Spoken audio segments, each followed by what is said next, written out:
Welcome back to Joe S. Unfiltered. Today we have a fun blend that we're going to be conducting. I got to give a big shout out to Whiskey Wicket for this recommendation. Thank you for this. You got me hyped. I'm excited to try it.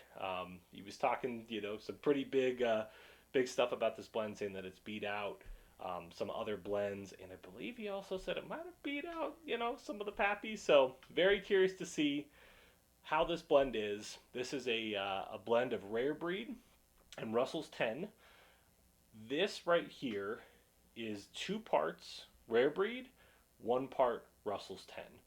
So I blended this up. I also got another recommendation in my comments to, hey, let that whiskey settle for a while. Let it sit, let it mellow together.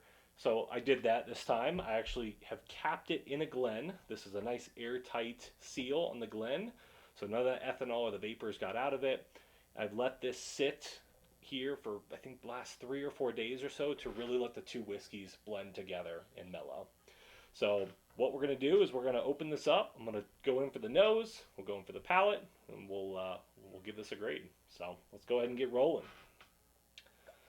Now I'll say, as I'm getting this just blended up a little more here, I've not been the biggest Russell's 10 fan. I think it's good.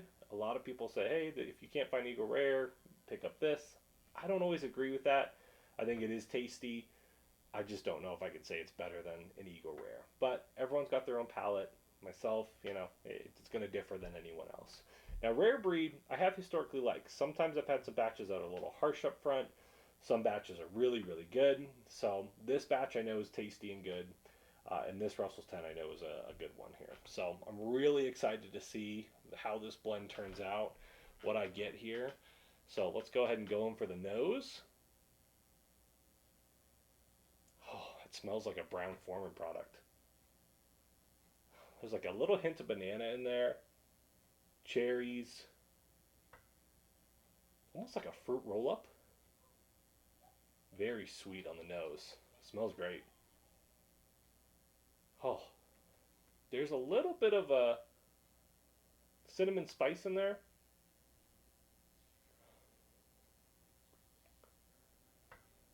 I think that's all I'm getting on the nose. A great nose though so far. It smells better than each of these respectively. Okay, let's go in for the palate and see what we get.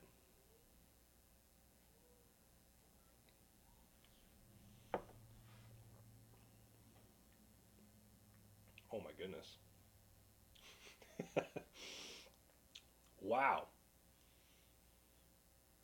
All right, hold on. I got to go back.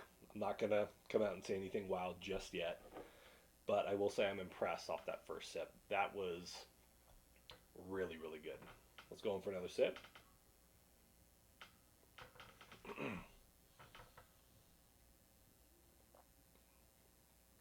Oh, goodness. Okay. Whiskey Wicket. I get it. I see now how this could beat out whether it's Poor Man's Pappy, hey, maybe even Pappy. I don't know. That is an incredible blend. That, as I'm doing this series and blending things up, I might have to start putting some of these boogeyman blends together. I feel like this blend right here could beat a lot of blends and standard releases head to head. You get the proof on this, you get the sweet. They blend together so nicely. I think sometimes with rare breed it can be a little tannic, but I feel like this just 2 parts of this, 1 part Russell's 10. I feel like it's just the right balance. It smooths it out. You still get a lot of that proof. The finish is absolutely incredible. That's the one. That is a winner through and through. That was a great recommendation. Thank you.